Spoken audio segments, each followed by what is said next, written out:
ભરભુભાઈ ના આશીર્વાદ છે મારા ખૂબ.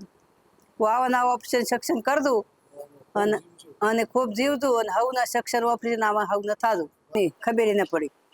હવે રેડી થઈ ગયો કમ્પ્લેટ. છોકરાના આશીર્વાદ આલું કે મારું ઓપરેશન કરાયું એ વળી 5 વર્ષમાં વધારી દીધું. પેલું જો કદી હેડીને કરતા બેસીને કરતા ઉભો ન થઈ કે બહુ તકલીફ છે પેલી, પણ આ ઓપરેશન કર્યું એટલે આ બધું કામ કરે, હેડે બધી સારી રીતે કરે, એમ રોટલા કરે, ભેંસો દોવે, બધું કામ કરે એમ. મારે પગની તકલીફ ખૂબ રાચી ઊંઘ ના આવે, ગોળી લ્યો, કોઈ દવા છોડું. આ નોભા મોય બેસ ભેંસું દઈને ઊભી થો ને ગોળાનું ગોળાનું કરાય. મમ્મીના હિપનો પ્રોબ્લેમ હતો, 15 વર્ષથી દુખાવો રહેતો. હા, એટલે 15 વર્ષથી દુખાવો રહેતો એમ.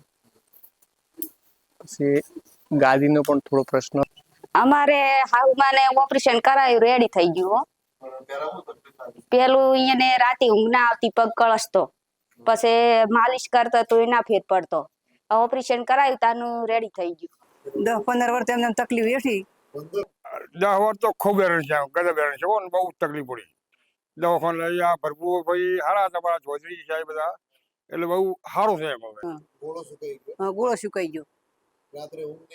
રાતે ઊંઘ ના આવે, ગોળી લ્યો, કોઈ દવા છોડું. ઠંડ છોકરા ખૂબ લઈને જાય, પણ કીધું ઓપરેશન નહીં કરાવવું પણ ન માટે બધે ઓપરેશન કરાવવું પડ્યું.